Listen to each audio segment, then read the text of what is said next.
Jet took off all the way to South Africa.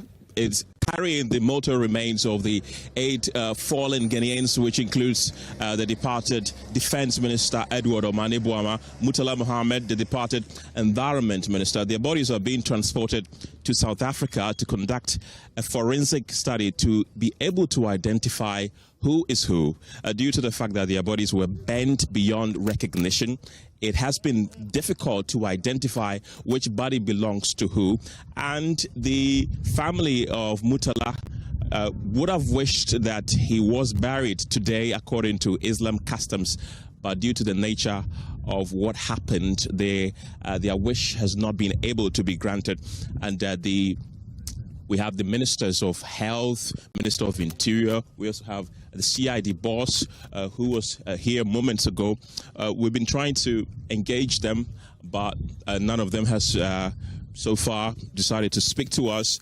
But what is happening here right now is that a forensic officer from the Criminal Investigation Department has joined that particular flight to South Africa to conduct a DNA to be able to identify which body belongs to who, and of course a high-powered delegation which includes ministers of state, members of parliament are all here, and we're trying to see if we can speak to a few of them. I've seen the Deputy Minister for Roads and Highways, Al-Hassan Suini, who is currently in a chit-chat there. We'll try and get closer to him and pick a word or two from him right now. So really, that's the mood here. It's been a very solemn mood since this incident happened yesterday. And of course, earlier today, the president laid flowers at the Jubilee House. There was a ceremony to honor the fallen heroes at the Jubilee House, which included the president, the vice president, the chief of staff, and other dignitaries. And of course, it is continuing here.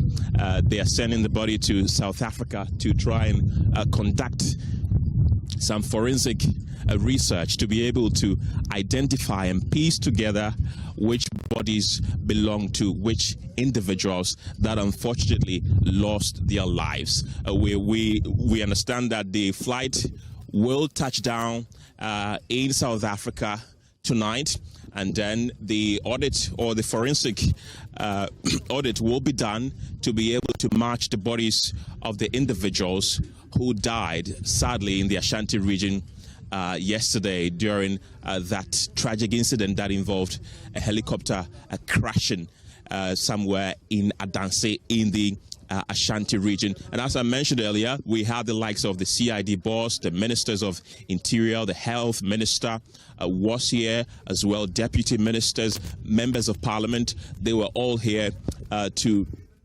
say goodbye to the flight that has departed. And the flight did not go alone. It went with a Ghanaian delegation, which included a chief forensic auditor at the Criminal Investigation Department. So we await the results of that particular conduct that's going to be done in South Africa, and hopefully the remains will be transported back to Ghana after that exercise is concluded to see which mortal remains belong to who. And so that's the ceremony, a very brief ceremony that took place here at the VIP lounge of the Kotoka International. Ghanaian heroes have been transported to South Africa for a DNA testing to be able to match their bodies. And since this unfortunate incident happened, we've seen a lot of condolences coming in from Ghana, outside Ghana, from the international community,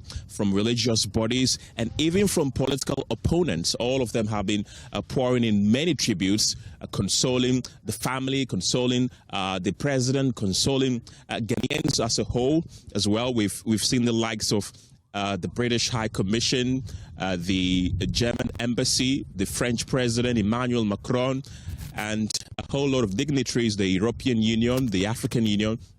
They've all come here, or they've all sent in their condolences to the president, the people of Ghana, and the families of the departed souls. So as we speak right now, I mean, a lot of people, a lot of them have departed, but moments ago, they were gathered here. They were gathered here waiting for the aircraft that carried the mortal remains of the 8 Ghanaians who sadly lost their lives to depart for South Africa to be able to conduct a DNA to match the bodies of the individuals who sadly lost their lives. There's heavy security presence here as we speak right now. Many people clad in black, of course, which signifies the sad event that has occurred here in our nation, Ghana. So that is it. You can see the military. The military is heavily guarding this place, of course, because Edward Omani Boama was the defense minister here. So it makes a lot of sense for a lot of military personnel who have paid respects to the fallen heroes, which also included pilots from the Ghana Armed Forces and, of course, other dignitaries, including the vice chairman of the National Democratic Congress, and also Murtala Mohammed, who is the Environment, Science and Technology Minister. So that is what has happened here in the last 10-15 minutes. So if you're joining us, if you're just joining us, a recap of what has happened here is that the mortal remains of the 8 Ghanaians, which included the Ministers of Defense and Environment, have been transported to South Africa. A DNA is going to be conducted on their bodies to be able to match which body to which individual, because when the incident happened, their bodies, unfortunately, were bent beyond recognition. So the only way for them to be able to identify that which individual is which one is to conduct a forensic audit or a DNA testing in faraway South Africa, which we expect them to return very soon. We have a chief forensic officer from the Criminal Investigation Department, the CID, who joined them to South Africa to ensure that this exercise is as transparent as it can be. And as I mentioned earlier, some of them are Muslims, including the former environment minister, and by the customs of, or by the Muslim customs, they were supposed to have been buried today, but due to the circumstances surrounding the events which led to them losing their lives, and due to the fact that they, as we speak now, their bodies are not being able to be identified, they've all had to hold on a bit. The families of the Muslims involved, who would have wished that their loved ones would have been buried according to Islam customs, have had to hold on and wait until that DNA testing is done. So that is what has been happening here at the Kotoka International Airport in the last 20 minutes. They've been flown to South Africa to conduct a DNA testing to be able to identify their bodies. They will be returned, and all the other proceedings or procedures will continue. We were told that President John Dramani Mahama was devastated, and it was visible today when he appeared